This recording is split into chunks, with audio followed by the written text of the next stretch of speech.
What is up, everybody? Welcome back to a brand new episode of the Run Your Mouth podcast. It is nice to be with you guys. I'm sorry that I missed episodes last week. I was having a little bit too much fun porching. There are a few weeks in Run Your Mouth history where we've gone a whole week without them. And, I don't know. Too much time around other people. I had a whole episode ready to go the entire time. I just got to step up my game and make enough money for multiple hotel rooms so that I'm not crashing on the couches with other people, and then we'll be on a regular schedule with regular episodes. But I got a whole 2 days at home before I re-hit the porch. And I'm porching about as hard as you can porch. I don't know that any man could porch harder than I am right now. And so, guys, we're having a blast. My material's coming together better than ever. That last show that I did in Vegas is one of the funnest shows I've done of the whole tour. So we are cooking. Material's cooking, and I've got Chris Warren this weekend. I got BK Chris. So, the only reason that you really do the show is to let people know that they can come out and hang out with you on a porch and watch you drink more than you should and then regret it the next morning when you're supposed to do podcasts that are not going to go out. But this weekend, Thursday night, we're going to be in Rochester. Then we got Ontario, which I know that's a province. I can't see the actual name of it, but there's a spot in Ontario, and then there's another Canada spot that's closer to Montreal. And then we're in Catskills, New York. And then we're going to read it off real quick, people. Real quick. Go buy your tickets right now. Get excited. Raleigh, North Carolina, Hampstead, North Carolina, Myrtle Beach, which is a free show brought to you by YoKratom.com, home of the $60 kilo. And then back to Texas with Oklahoma City, Shreveport, Louisiana. I can already see that there's a mistake here because there's supposed to be another show in Galveston, which apparently I never listed for 4th of July. And then, last show I'll plug right now, if you go to, I'm going to be back in Houston, Texas. That's the only date that is not going to be on porchtour.com. But if you go to the Secret Group website, I will be back headlining the Secret Group. And it's cool that there's a couple clubs out there that will let me headline. All right, let's get into first some shenanigans. It's been a long and lot of travel, and so I do have travel gripes for you. And all right, but you know what? Why not take a couple of comments here? MNW wants to know 6.7. That's because that's how old this Run Your Mouth is. Yeah, this is 10 days ago. I put together this Run Your Mouth and then did too much porching and never got to it. Kaz, we needed you today for part of the problem. Actually, you didn't, because Dave recorded an episode today with Scott Horton, and while I will be running my mouth in a minute about Iran, Scott has a lot more information about that. Travis Dwyer, what's up, Robbie? You did awesome in Salt Lake City. Thank you. That is very nice of you to say.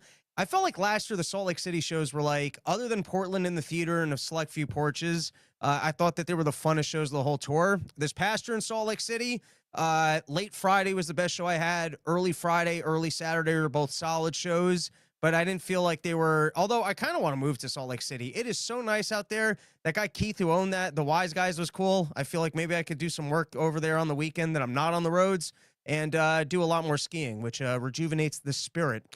All right, so let's, this is my first travel drive. I think this was my first flight out of the weekend, and I got to start making enough more money that I don't have to take these 7 a.m. flights from JFK, because 7 a.m. flights for JFK means that you're waking up at 4:30 in the morning to do the hour 10 drive to the airport, to get parked, to get onto the shuttle. And that's before you even get on a plane. And then you got to check in your bags. You got to go through the security. It is a long day to start 11 days on the road of porching when you got to wake up at 4:30 in the morning. But it's like a whole $300 cheaper. And then you also know that you're definitely going to arrive on time. Whereas any of the later flights get a little bit wonky. You start getting a little bit stressed out on it. And I was on this Delta flight, and they had a bathroom that must have been broken because it smelled like a portal to hell. But when I say a portal to hell, I don't mean like sulfur smells that you might kind of conjure in your brain as hell smells or shit smells. I mean the most potent version of urine that you've ever smelt in your entire life. Like, when urine gets so stale, it almost smells like you sliced open a fish and the guts are just leaking out. And the fish smell is so bad, you almost think that it smells like stale urine. Or if you've ever walked into a dive bar and you're like, really? Wow, these people are These people are really going for dive bar odors. They are not cleaning this bathroom. I mean, when you go into the bathroom of a dive bar, the whole dive bar, you kind of ignore that it smells like piss, and then you actually go into the bathroom, you're like, you guys are really going for dive bar right now. And so this plane had the worst bathroom that I've ever smelt on a plane in my entire life. By the way, before I continue, how are my levels? Can you guys hear me? I feel like I sound a little soft, but that might just be in my headphones. Do I sound all right to all you nice people out there? Anyways, let's continue here. So this bathroom had the worst smelling toilet I've ever smelt, I think, anywhere in my entire life, but particularly a potent urine scent. It wasn't a shit smell. It wasn't a vomit smell, which are all terrible smells. It wasn't a dead animal smell, also a terrible smell. It was a potent urine smell. And the door also had a problem that unless you actually took the half a second to push the door from the outside, the door wasn't closing automatically. And now it was a little bit more than that, because you had to actually piece together the puzzle in your head of, oh, the door's not closing. I'm going to have to do a minimal amount of work to close this door. But you went into the bathroom, you knew that it smelled terrible, you knew that there's people sitting all around the bathroom, and 99 out of 100 people that use the bathroom on this plane couldn't figure out how to, not only could they not figure out how to close the door, they just walked away like total cunts and pretended like it was going to close automatically.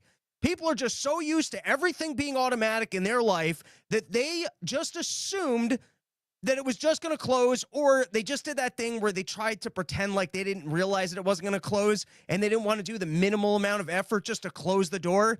And I don't think there's ever been a moment, because I started trying to do the thing where I'm like, all right, I'm just going to ignore the urine scent and see if someone else, and nobody did. I got up and closed that door, I don't know, 60 times on this flight. 60 times I got up and I had to close the door on the flight because no one would close the urine door. The disdain I had for humanity in that moment of just processing just the truly mechanical, stupid nature of our fellow man. And that's why probably we shouldn't have democracy. You notice moments like that of just how, like, just the little bit of consciousness of, oh, me just leaving the door open on this airplane is gonna make us all have to smell urine.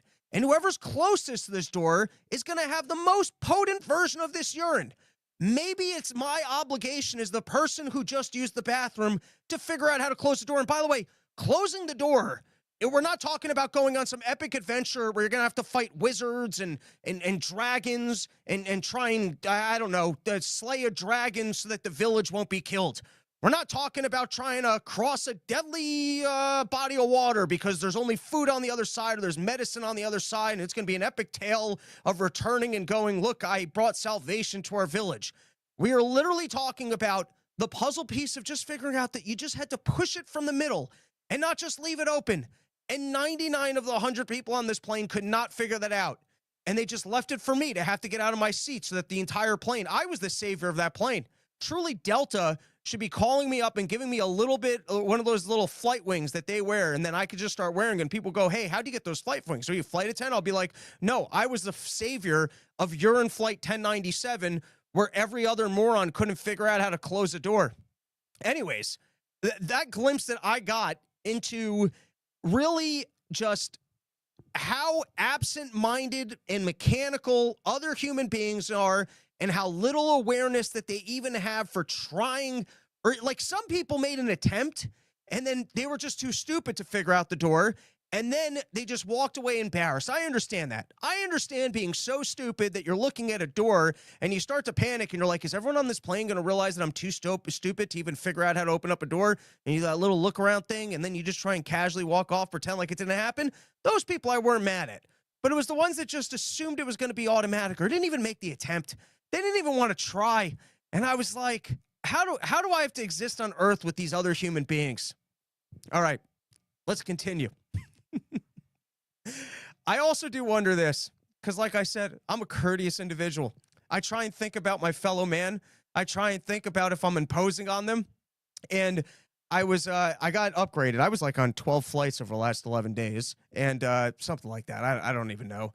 And I got upgraded to first class on one of those flights. That's one of the perks of flying the same airline all the time. Like I said, if you commit to Delta, they'll be nice to you back, except for when they have planes with broken doors that reek of urine for the entire stench of the flight. But they serve meals on planes, which even in first class, the bathroom's not that nice.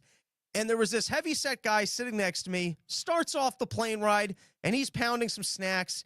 Then they come over, hey, you want to? I'm like, no, I'm good. I'm not eating on this plane. And this guy orders, it's like the short ribs and like the tiramisu, and he polishes off of it. And I'm watching it. I was like, there's no way that this guy's not going to. And then he did. He had to shit on the plane. I saw it when he went into the bathroom for 10. I'm telling you that. And then I was just wondering, is that why that guy's successful? Is because he has no shame about this? And then on the same note, when I'm in like just in the airport or even coffee shops, and people just have full office meetings right next to you, Zoom calls, on their phone calls. You know how many times I have important phone and I just like, I can't talk to you right now. There's other people here. We're in public. I'm not going to make all these people listen to me yell about the business plans that we have. We'll just have to deal with this at another time. Like, I would never just start doing this podcast in the airport. I would never decide, you know what? I have an obligation to do this podcast. I don't care how many other people are sitting here quietly trying to get their work done. This is my time to podcast, so I'm going to impose on them. Do those people live better lives than us? All right, and then back to the urine door, and I'm kind of stealing from my friend Menu and Heart, one of my absolute favorite comics. I did the Black Captain with him. We did Rob's Newsroom. We've done a lot of work together. He used to have this absolutely brilliant bit. I'm not going to do it justice because he's a level 12 jiu-jitsu black belt comedic performer. I'm more of a strikes down the middle, tell jokes kind of guy. So I'm just giving you guys the premise. I don't even know if he does this joke anymore. Some of you guys have seen him on Porch Tour. He's done quite a few of them with me. But he used to have this great bit about that he was in the library once, and there was a sign that said no trombones in the library. And then he did a whole bit about how that meant the scene of the guy who had come into the library with the trombone that needed to be a sign there. And I'm going the other way with this. And I almost feel like we need more signs so that you can just be an asshole and just point don't be on your phone, close the bathroom door.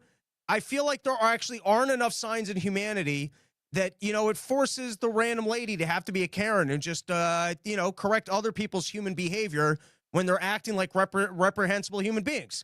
And if we just put more signs on the wall to make it totally obvious of simple things like, hey, close the bathroom door when it smells like urine. That sign could have just been put by Delta right there, and you could have avoided that entire fiasco.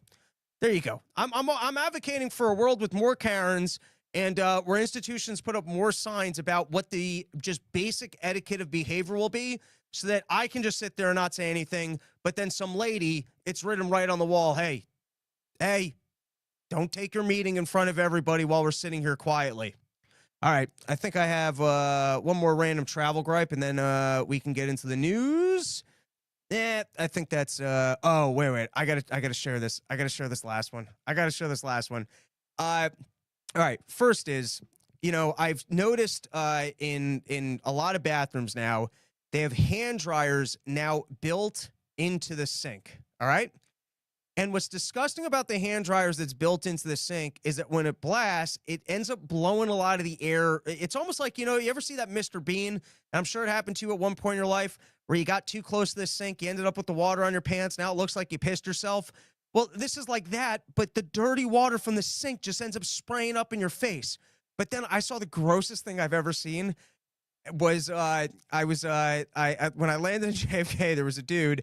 What do you guys think about brushing your teeth in public bathrooms? I would never do it. I would just be like, I think I'd rather have dirty teeth than to be getting the germs of all this onto my toothbrush and to be using the sink water from an airport bathroom to then be rinsing my mouth.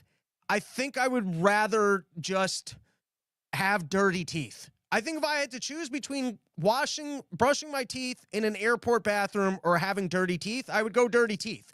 But I watched this guy, not only did he brush his teeth in the airport bathroom, but they had like the Dyson hand dryers that you put your hand into. And now, by the way, this was in the airport lounge, and this guy was wearing like a full suit, looked rich, looked like a classy individual. And then he took the toothbrush to dry it in the bathroom hand dryer. He just stuck it down with the hot air going. And I'm like, how are you going to use that toothbrush again and not burn your mouth? How can you be this disgusting of a human being that you can't, you don't visualize. I know everyone should have washed their hands before they put it in there, but I don't even trust my own hands after I wash them once or twice. I got OCD. I go for a third washing. And now you're telling me that the people that all defecated in these rooms barely washed their hands, and then they were the grosser of the hand washing people, that they actually wanted to use the hand dryer, that you insert your hands into it, and you're going to stick your toothbrush into that?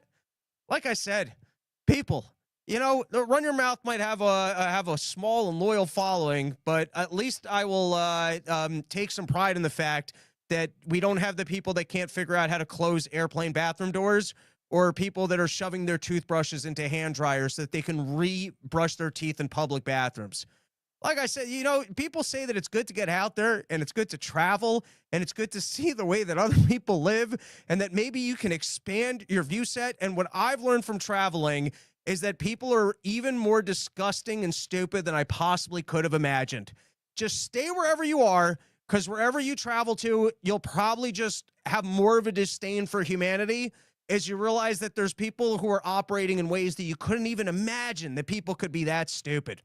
All right, let's take, actually, wait, before I take some comments, guys, this is Save and Porch Tour that some people are coming through and they're sponsoring the tours, the shows. It's kind of a steal. It's $250 to get the shout out on the podcast. I think that means you can deduct it from your taxes, hopefully drum up some business from the other fans that live in the communities. And then, you can bring a whole bunch of people on that one ticket. So it's not a bad buy. And so here are some of the recent Porch Tour sponsors. First is Dr. Gradden, who is out in Portland with the Center for Regenerative and Performative Medicine. I think he's doing some stem cell stuff, but it's not the stem cell stuff for your harvesting baby organs. They actually take it out of your own bone marrow. I was a little bit hammered when he started giving me the whole pitch, and I was like, can you fix my back and penis? And he was like, sure. And so, next time I blow out my back, I might get on a flight to Portland and have him shove babies into my back. But they're not actually babies, because I think he's doing it the other way. But anyways, if you live out in Portland, or you're a libertarian and you'd like to learn more about stem cells to correct any of your problems, Senator for Regenerative and Performative Medicine. Next is theworldpeaceattempt.com. He was a really handsome Australian man. I don't know if I got inducted into some CIA thing where I pledged my allegiance to this guy's world peace attempt.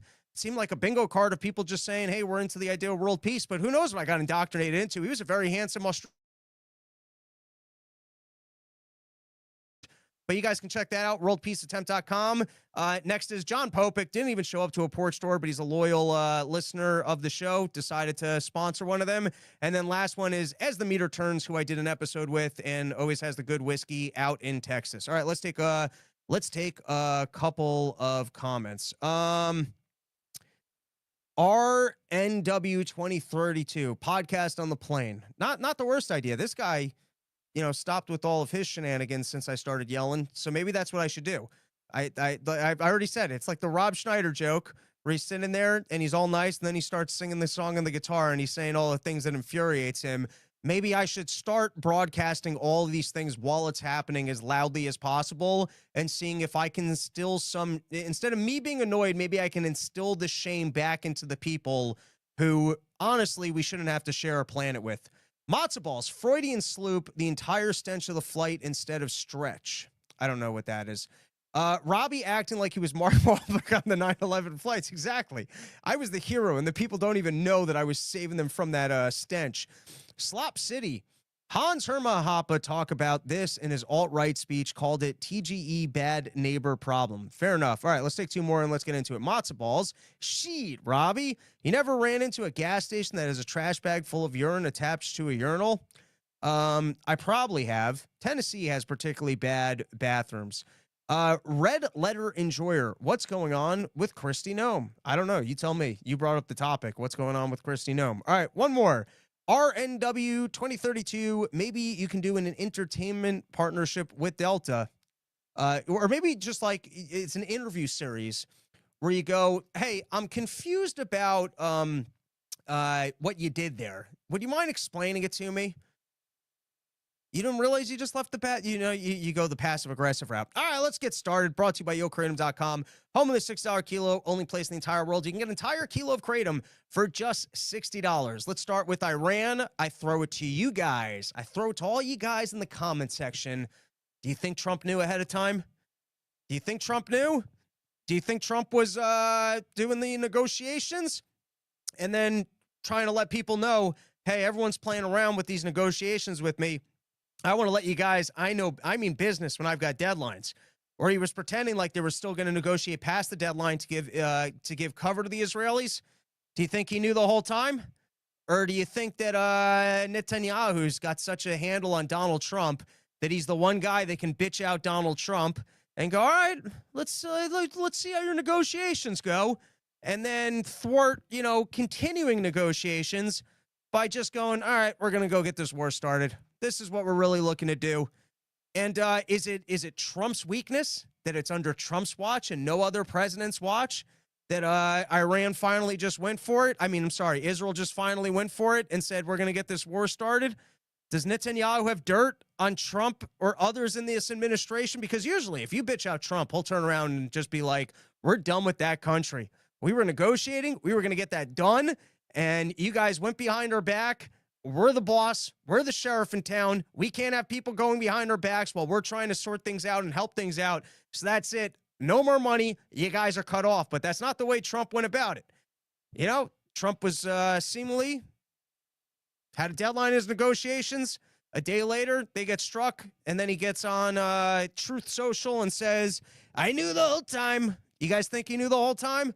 That's what happens if you don't stick to our deadlines. You better, and you know what?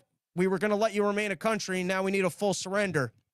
Now we live in a very different time now, seemingly with the drone warfare. It seems to be a different game. This seems to be a play similar to what happened with the Ukrainians, where I guess you don't have to do full-scale investigations to be able to take out, and you don't need to use super expensive guided missiles and whatnot to be able to take out targets. Now, first is in the chat. What do you guys think? What do you guys think? Do you think Trump knew ahead of time, or do you think they bitched him out? Because if Trump knew it, and by the way, if Trump did know ahead of time, do you guys think it makes it impossible now to negotiate with Donald Trump because you're like, all right, this guy can't be trusted? Or do you think this gives him more leverage where people are like, oh, that guy really is crazy, and when he says that he's got deadlines, we better stick to these deadlines? Or do you think everyone's just turning around and going, all right, Israel really runs the show because Donald Trump didn't want this?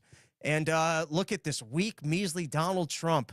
Israel's so powerful that even they can turn their back on what Donald Trump is looking for and then force him to seemingly get their back in a fight. All right, let's see what we got over here. Slop City saying, Jacob Minsland, let's face it, Trump's just winging it. I'm okay with that. RNW 2032, Trump knows he was excluding Ron Paul from debate he hosted in 2011. I don't know what that means. Slop City, yeah, blackmailed Trump into pretending he was earnest about the diplomacy and are not correcting the record. You heard it here. Floppy Teats, hey, Robbie, you used the fewest amount of words for largest points with Dave.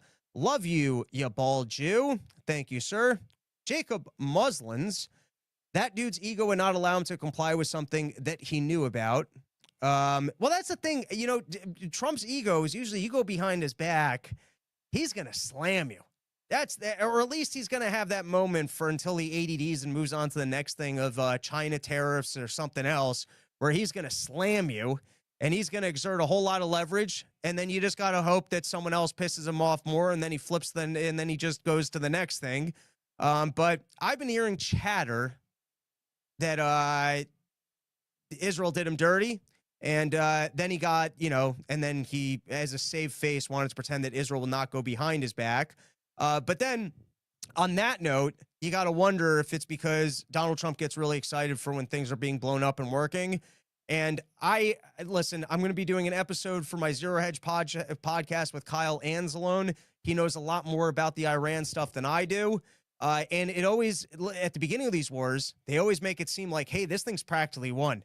We need everyone to support this because we can actually pull off a victory here. And if we pull off this victory, the world's going to be a better place. And if one theory, by the way, got validated, it's what I was saying, that the last time Iran struck back at Israel, it didn't actually strike back in a meaningful way. It just did it so it could pretend like it actually did something, because the fact that they're actually hitting targets this time, which seems to suggest that that the last time they could have, and they just chose not to. And so now you just got to wonder, how does this thing de-escalate? How do the current people remain in power if they just turn around and they go, all right, we're going to give up our nukes. We learned our lesson. And on the same note, it seems like at this point, Israel's just looking for a full regime change over in Iran. And on that note, correct me if I'm wrong on this one. And we're going to move on from the topic because there's bigger experts on this one. And I also just wonder to what extent Iran is a absolute threat to everybody in the world, or if that's just complete and total Israel propaganda, and why Israel is so anti-Iran. If I guess the other side of it is like they'd actually just be pretty cool and be getting along with people. Or maybe Iran is actually a natural enemy to Israel. It just doesn't affect any of us, so we shouldn't have our money or involvement in this fight. But I don't remember what I was saying. I tried to give it a big but so that I could remember what the point I was trying to make when I was going into that long-winded tangent. So I feel like there were two other things I wanted to say about the Iran thing, and that's why I loaded up that but now I don't remember at all, which is cool too. We can just move on to another topic. Anyone in the chat remember what brilliant point I was trying to get on the record right now, so in the future I could be proved once again to be 100% right with information that I pulled out of my asshole? Yes, I remember. That was good stalling by me. I remember. Okay. I seem to recall that just a couple weeks ago, Israel was telling us that this is the last hour. They're going to have bombs. This is their last chance, and we just got to strike them, and then we can keep them from getting it. And I was saying, well, if that's the case, then just go ahead and do it. Leave us out of it. And if it turns out that you were lying, it's time to break up because you're just trying to get us into another fight. And from what I'm seeing, they didn't completely get rid of the Iran nuclear program because there's that one location that they would need the bunker busters from us to do. So what can we at least say that they were lying about that a couple weeks ago when I had last brought it up on the show? All right, let's take a couple comments and then we'll get back into the Iran thing. Jacob Maslin, you were disgusting posturing. All right, David Whitmer, who's going to Rochester Porch Tour? Yeah, there you go. Rally the troops. Get everyone to come out for Rochester Porch Tour. Furious George, Israel and Iran were backdoor allies in the 80s and early 90s. Cousin Fat, it is Israel's last chance. Public opinion on Israel is going downhill forever. You see, that I believe is that Israel is so in the gutter in terms of public opinion that they're going, all right, everyone hates us anyways. We might as well just play the heel. And at this point, why are we even pretending? And let's at least get this thing done because I guess by the time, but you would think that this would be the administration with the America First backing, even though I guess maybe they got dirt on Donald Trump that he'll play ball. All right, this is from the Wall Street Journal. Isfahan is where Iran converts raw uranium into uranium feed gases for enrichment. The strike dismantled a facility for producing metallic uranium, infrastructure for reconverting enriched uranium, laboratories, and additional infrastructure, the Israel Defense Forces said on Friday. The International Atomic Energy Agency, which is in touch with Iranian officials, confirms that Isfahan has sustained considerable damage. The damage to Natanz, where enrichment capacity is buried underground, is less clear. I read the wrong paragraph. I'm out of sorts. It's been a lot of porching. Let's read the first paragraph. Destroy or at least significantly degrade Iran's ability to produce nuclear bound. As we write this goal hasn't been achieved. That was the one line I wanted to read. Is that Israel's claim that they could get it done. They just needed to strike it, and that would be the end of it. At least that isn't true. Now we've got a little bit of a break between Donald Trump and Tulsi Gabbard, because I guess Tulsi Gabbard and others in the intelligence community have said that Iran, they don't even really want a nuclear bomb. You keep hearing about how the Iranians want a nuclear bomb. They don't want a nuclear bomb. They got this religious thing that they said, hey, no building nukes. These are religious people. They understand if they're building nukes, everyone's going to get all mad at them. Scott Horton theory, they just want to be at a percentage of close to nukes so that there's that degree of nuclear deterrent, similar to countries like Germany, Brazil, and Japan. But they're not pushing for a bomb for offensive purposes. And this was Trump's response. I don't care what she said. I think they were close to having one. Trump said of Director of National Intelligence Tulsi Gabbard, who is slated to testify in a closed-door hearing on Capitol Hill on Tuesday. Because, now Trump's got to change gears, got to have Israel's back. Israel's out there saying, hey, imminent threat, this was our last chance. even though we've been saying that for 20 years. And so, Trump's got to flip gears. Now, let's listen to a little bit of Donald Trump on top of Air Force One addressing the situation. Roll the clip, producer man. And are you open to negotiating with the Iranians right now, or do you want to wait? I've been negotiating. I told them to do the deal. They should have done the deal. Their cities have been blown to pieces. They've lost a lot of people. They should have done the deal. I told them do the deal. So I don't know. I'm not too much in the mood to negotiate now. Do you think you'll leave this? I think that's one of the truest things I've ever heard Trump say is just that I'm not in the mood. And I wonder how many, listen, some of the loyalists here are going to go, that's just him being poetic. When he makes decisions, it's actually based off of intelligence, or the 4D chess that Donald Trump plays is because he's got the most incredible of all instincts. And so when he says it's just a function of not in the mood, he doesn't mean that he could actually sit down at a table, negotiate, and walk back the entire thing. But, they pissed him off a little bit. So he's not, no, he's not petty like that. He would always be working off intelligence. Are these guys actually going to get a bomb? Is Israel on the right? Should we be backing Israel? Can we act? I think that's the most odd thing you've heard is just, I'm not really in the mood. Situation room tomorrow at any point? Yeah. Tomorrow morning, girl, while you're sleeping. Goodbye, everybody. And then here was a quick clip of Netanyahu on Brett Baer. And I don't remember what it was of, so let's give it a watch. Of killing Iran's civilian leaders, just military commanders, I mentioned nuclear scientists, but not the supreme leader, Khamenei.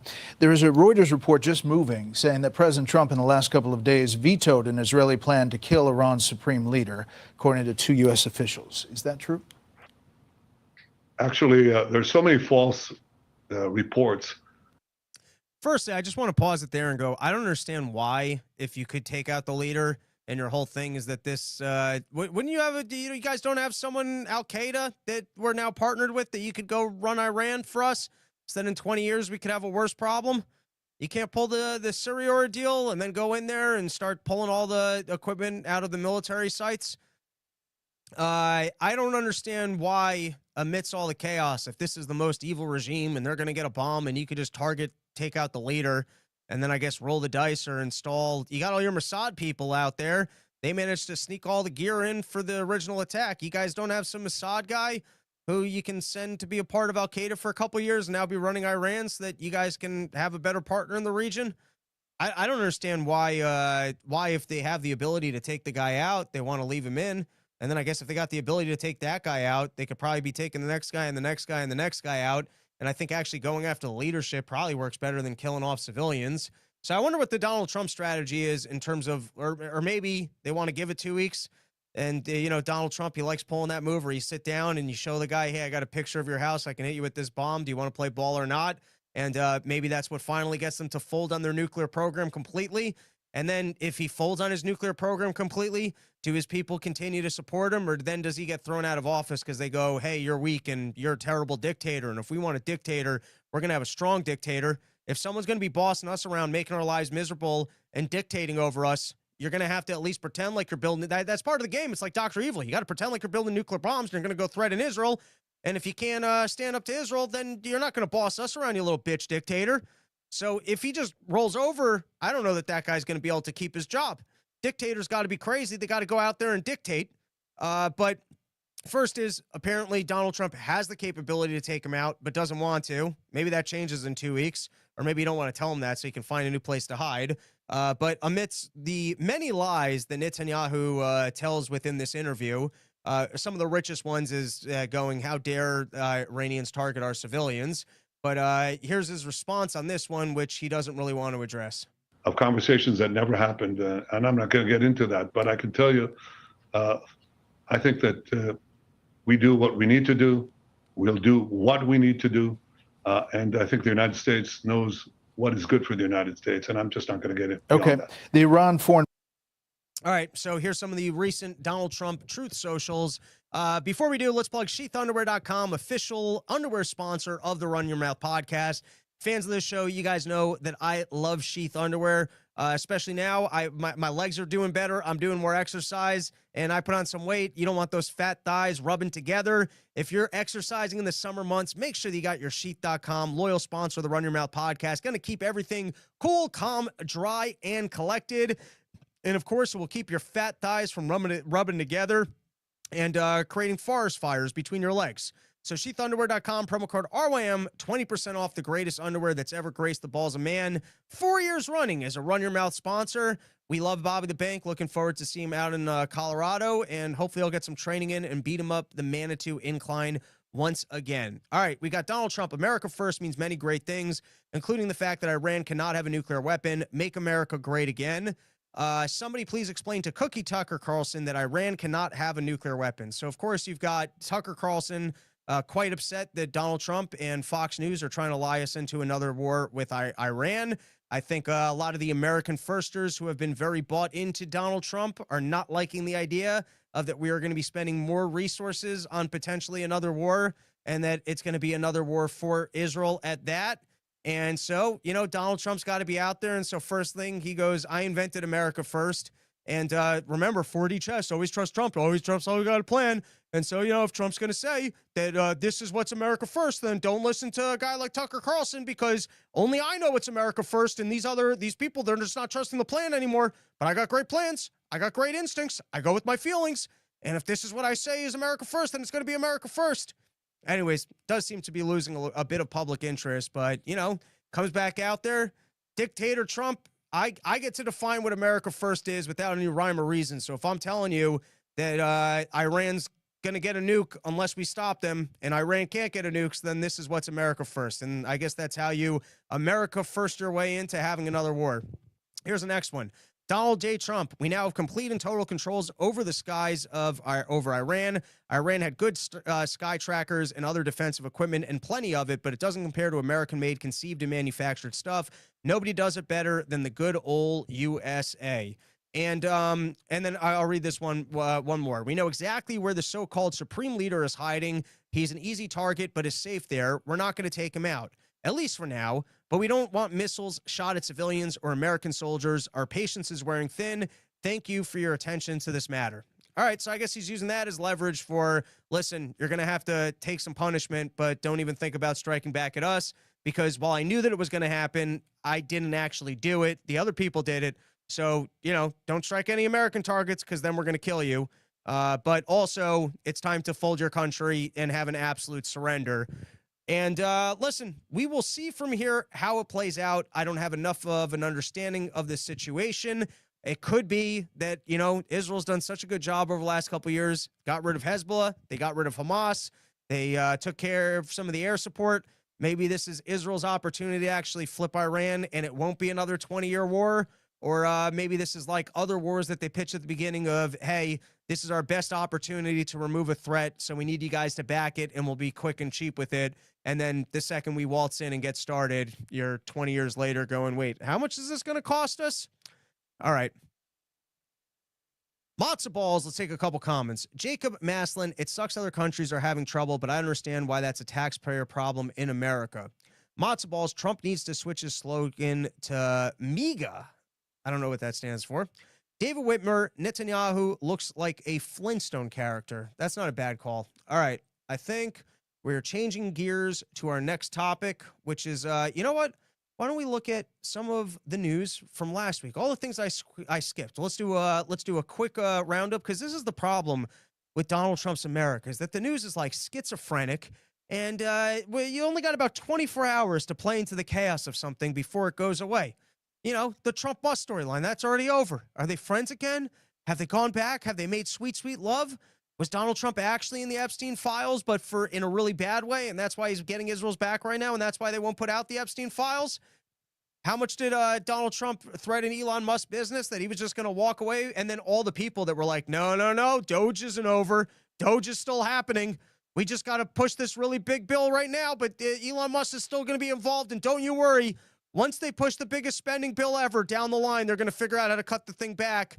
And yeah, they're really serious about cleaning up the NGOs, and that's why they refunded everything that was in the initial Doge cuts.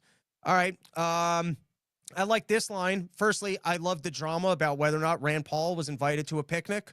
Personally, as an adult, I don't like going anywhere ever. I got my nephew's birthday party in a half hour, and I'm like, all right, I have to fucking go. So I just got home. Why do I gotta go to this thing? I don't want to see anybody. The second porch tour's over, I want to make sweet love to my couch, eat donuts, and not talk to a single human soul until my brain comes back and I'm rejuvenated for the next porch. But anyways, I thought that was hilariously petty amongst the political elite that Rand Paul even needed to make a statement about not being able to go to a picnic. I just want to go. I'm not that excited about picnics. If I find out I'm not invited to a picnic, I'm like, oh man, thank God. I don't have to go to that stupid fucking picnic. And then, of course, Trump's got to turn around. I would never not invite him. But that's the schizophrenia of the news. You get a whole day where you could have talked about, look, Rand Paul's uninvited from a picnic. And then you get to do a whole day of, look, he never, it was fake news. He wasn't ever not invited. All right, I think that's I like this line from Donald Trump, and I feel like it should be implemented across all of society, which was if you're spitting on cops or law enforcement, then they have the right to hit you. They spit, we hit. And, I think listen, I've never been into a fight my entire life. I'm a 5'6" tiny Jewish person. I have no interest in fighting anybody. I've even had moments in my life where I was the loudmouth where I nearly provoked something to a fight. I was like, all right, you win. That happened once in New York City. I was trying to find parking for like 2 hours, and there was a guy holding a spot, and I got into a big yelling argument with the guy about how you can't hold spots. And I'm pretty sure that this was like a Nigerian stripper because he was dressed like a cowboy, and he had the biggest biceps that I've ever seen. And then he came over to the car, and he opened up the door, and he went to punch me, and he goes, "Who do you fuck you think you're cussing at?" And I'm like, I'm sorry, man, you win. I'll leave. And he was disappointed that I bitched out that early because I think he was excited to knock me out. And he was almost confused that instantly flipped from being an aggressive Jew New Yorker of, you can't fucking hold spots. You can't fucking hold spots. Who the fuck you? Oh, no, you win. Anyways, I don't know why I felt the need to tell that story. Oh, yeah, because I'm actually taking Trump's side on this. Then in that case, maybe it should be that, you don't, at some point, you say enough things to another man.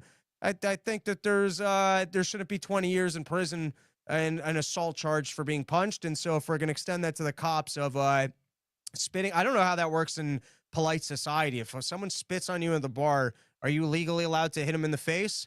Because I don't think that should just be a cop thing. I feel like that should probably be a universal thing. All right. What other couple other random topics? Then I got to get out of here. And then I will be doing another episode later tonight with Kyle, which will be more of a deep dive into the actual Iranian situation. And you guys can catch that up on the Zero Hedge page as of tomorrow morning. Republicans subpoena Biden's doctor for probe into his cognitive health. Once again, I'll believe it when I see it. But, dude, absolutely go after Joe Biden. Absolutely. I mean, at this point, it looks like Donald Trump might just be another element of the deep state and more the Israeli side of the deep state and pitching wars. And so maybe that's why Donald Trump doesn't want to go after previous administrations and their corruptions. But, to whatever extent you guys want to actually figure out the storyline of when Joe Biden became completely mentally incapacitated to work that job and how many people were covering for him. And then we can start developing the storyline of why, even though he had so much dementia, Israel wasn't being this aggressive and at least had enough respect for Joe Biden to not go and engage in starting wars that we would then have to go fight in. But, I'm all for that one. Wrongly deported man returned to U.S. The most annoying storyline continues. All right, here's a fun one. We're doing a quick recap. I got to pee real bad. President Trump doubled down Wednesday on calls to scrap the nation's debt ceiling. Once again, this is last week's news, pressing for bipartisan action to abolish it and finding common ground with Democratic Senator Elizabeth Warren. And this speaks to what I've been saying when the whole debt thing was going on, is that Donald Trump is actually a socialist Democrat. I'm very pleased to announce that after all of these years, I agree with Senator Elizabeth Warren on something. The debt limit should be entirely scrapped to prevent an economic catastrophe. Remember, this country's got to spend as much money as anyone's ever spent in increasing fashions, because unless we do that without even trying to find the fraud or the waste in government, this thing cannot continue.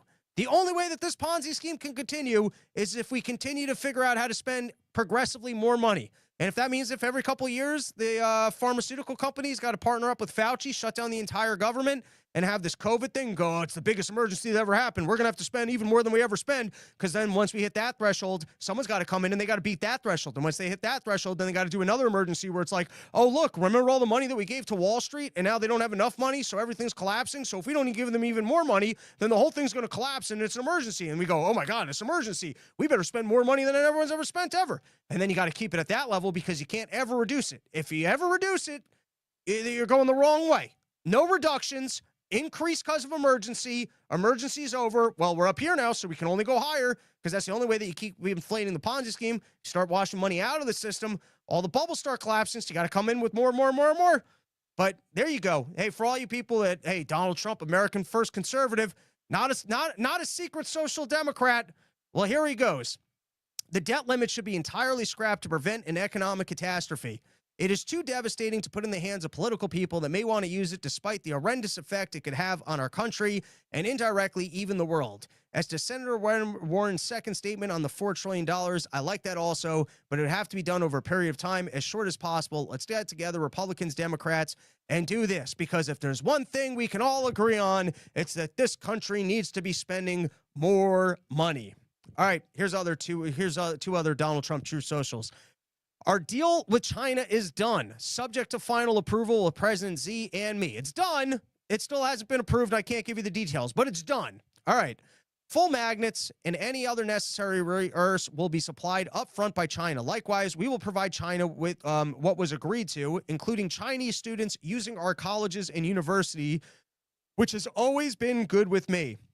And of all the things we shat on Trump for, if you guys remember, we said that one might actually be a good idea, or at least the further screening of Chinese students before they're studying in the United States of America. Like one of these Iranian guys who they just killed apparently studied at MIT. And you would think, hey, if Iran's the worst regime ever and they're interested in building nukes, maybe people from that country shouldn't be able to come over here. Instead, now I might have that story wrong, that he might have been from somewhere else, and then after he trained at MIT, then went to Iran and I guess started building them nukes. But, you know, having advanced screenings for Chinese students to not be able to study, you know, physics in the United States of America, that one made sense. So it's funny that he would walk that one back and go, oh, yeah, even though I very aggressively said it, that was never my position in any capacity. Or I never said it, just someone in my administration said it. It's like the old Biden thing. That wasn't the position of the White House. Sure, we channeled a very strong and firm opinion, but that was never my personal attitude or the way I personally felt about it. So when it seems like there's a complete and total 180, it's not because I changed my mind. And I wasn't even negotiating on that one. It wasn't even that I threw out some crazy bonkers shit to negotiate. I just somehow we ended up with something that made no sense and I wasn't into, even though of all the things I've said, this one was actually practical. All right. And then here was the this one. We're going to do this one, and then I'm going to go back to the last slide. And I got to squeeze in some sponsors. So PhoenixAmmo.com, everybody. We're talking about wars over here. We're talking about all these battles going on all over the world and the problem with our deep state and all the money that they spend. And so you as a consumer, if you want to get your bullets from a company that will not sell to the United States government, wants no part of the military apparatus, wants no part in this war, which also means they're not getting any handouts. They're not getting any just great government contracts that they can, you know, they're actually responsible to the consumers and making a good product, because otherwise they'd be out of business. And that's how you know that they got quality stuff. So go to PhoenixAmmo.com and let the good people over at Phoenix know that I sent you. Go stock up. All right. I think we're going to cover this slide before it, and then we're going to call it a show. And then I will be back at some time in the future with another episode, and we'll figure out a flow. I don't like, I like being able to run my mouth at least twice a week, because otherwise, the topics get stale. All right. Donald J. Trump, our great farmers and people in the hotel and leisure business have been stating that our very aggressive policy on immigration is taking very good, long-time workers away from them, with those jobs being almost impossible to replace. In many cases, the criminals allowed into our country by the very stupid Biden open borders policy are applying for those jobs. This is not good. We must protect our farmers, but get the criminals out of the USA. Changes are coming. And I guess, listen, Donald Trump is not the Constitution. He doesn't write like a constitutional lawyer. And so, you know, maybe what he's saying is that until we get all the criminals out, we shouldn't deport the good, honest people that actually work these jobs, because then those jobs might get filled by the criminals and we're only helping the criminals. Maybe you want to read it that way. Maybe you want to go, that's why you had the second part in here, because only, the first part only exists in order to excuse the second part, but he still wants to deport everybody. But the way I'm reading this is it sounds like a sudden admission that, firstly, some of these foreign workers are actually necessary to the American economy. And two is what happened to, isn't the American jobs the most important part? And why is it just the American jobs in the hotel, leisure, and farming industries that are able to lobby the government and actually explain their story to Donald Trump? What about all the small businesses out there that rely on these foreign labor? So it's just preferred treatment. That's the American first philosophy, is that if you get, if you're a big enough company that you can get in Donald Trump's ear and you can plead to him, you can plea your case to him, then your business can continue to use foreign workers. But and that's central planning right there. Donald Trump with his 4D chess, he can pick specifically which companies and industries need the foreign workers. But you, as an entrepreneur, you're trying to build your business, you better hire an American. Sounds to me like Donald Trump has just turned his back on the entire thing of everything's got to be an American worker. And I'm curious, for all you people that have been screaming American worker, are you furious with Donald Trump about this? Or is this 4D chess once again? Trust the plan. He knows exactly what he's doing. He's not turning his back on his policy. This is not central planning. This is not preferred industry treatment. He knows exactly what he's doing all the time. Are you guys finally criticizing him as maybe he doesn't know what he's doing? But then it's schizophrenic, because the reporting the next day was that Trump officials live short-lived pause on ICE arrests at farms, hotels, and restaurants.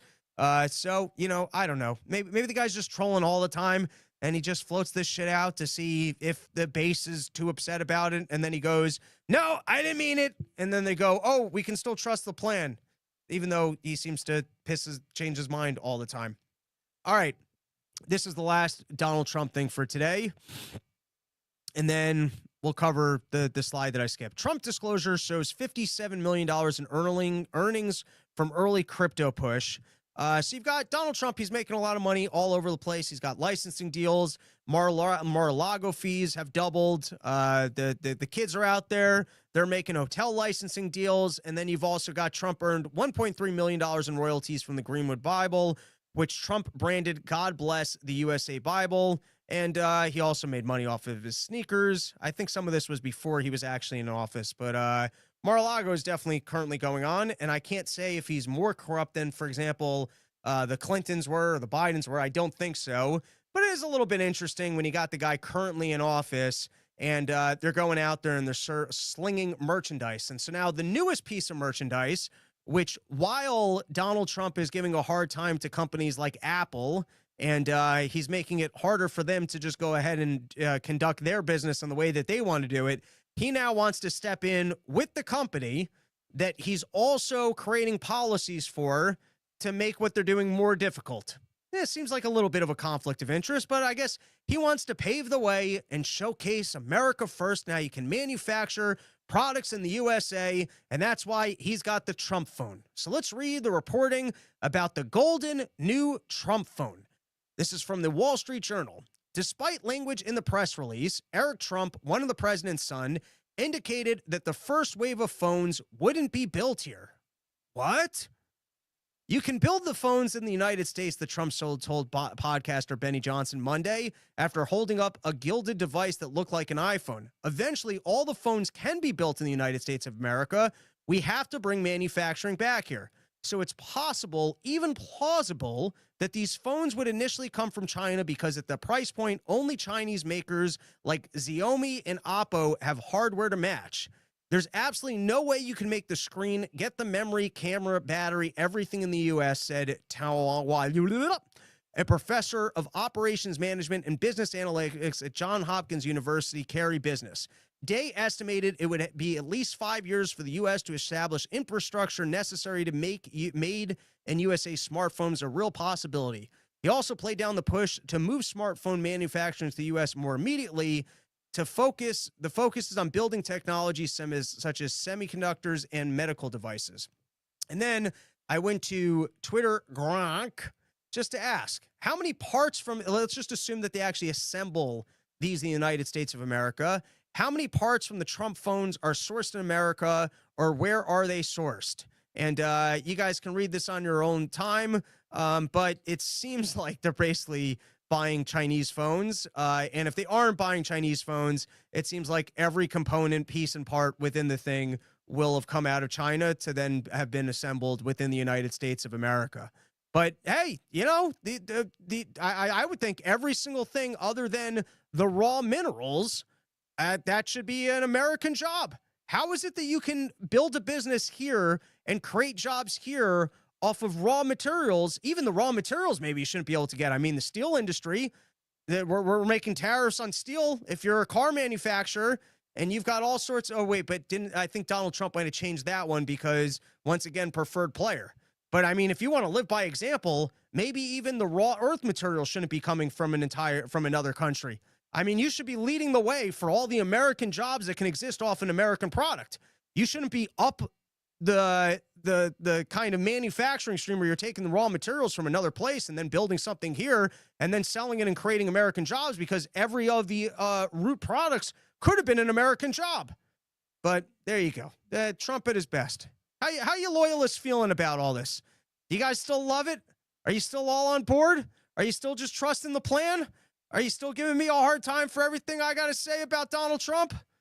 But here's where we are at the moment. And like I said, he's tough to bet against because he's schizophrenic, might change his mind tomorrow. And when he does, it's because that was always the plan. All right, that's our show for today. Once again, I'll probably do another one on the road because I'm out on the road with BK Chris, and he's always fun to podcast with. So we'll probably do another one. That one might be only up on the website. We'll see. I don't know. 2 episodes coming out this week for the Zero Hedge thing. Recording tonight with Kyle. I got another guest to dig into basically how funded all of the rallies were. Other than that, I think I'll be probably doing a part of prom at some point. But porchstore.com. Wild amount of porches coming at you this weekend. Got 2 up in Canada, 2 in upstate New York. Next weekend, Raleigh, North Carolina, Surf City, Myrtle Beach, free show brought to you by YoKratom.com. And then we were out in Texas, which apparently one of my dates isn't listed, which is really stupid because now it's only 2 weeks away, but I mess these things up all the time. Galveston, July 4th, fireworks, bring the hot dogs, bring the coolers, get the beers. That link will be up shortly. And then doing Oklahoma City, Shreveport, Louisiana, the secret group, that ticket is on their website. And then I don't know what's lined up after that, but there's certainly more porches. I know I'm doing Minnesota again, and then I got a couple more that I haven't lined up yet. And I could really use a night off to eat donuts and make sweet love to my couch. JD Van style. I saw you guys in the comments saying that. All right, let's read a couple comments. Jackson Danger, you and Dave should run for the Libertarian nomination in 2028. I have no interest in presidential or party politics, and I feel like Dave flirted with that one already. Slop City, imagine that. You can't just build manufacturing infrastructure in the U.S. on a whim. But that was the Donald Trump plan, is the central planning. No, you can. If I just order it, then you can. If I wave my wand, then you can. And I guess that's an admission from him now that you can't. But to the Trump loyalists, even so, Donald Trump knew all these things when he said it. And it was just because if he said it, it was a negotiation tactic, because then it might get people to actually want to do it faster, even though he knows it could have never been done. Bro smoking Biden crack if he thinks I'm a biased phone. All right, that is the episode. Thanks for hanging out with us. Back probably over the weekend with another one. Until next time, my friends.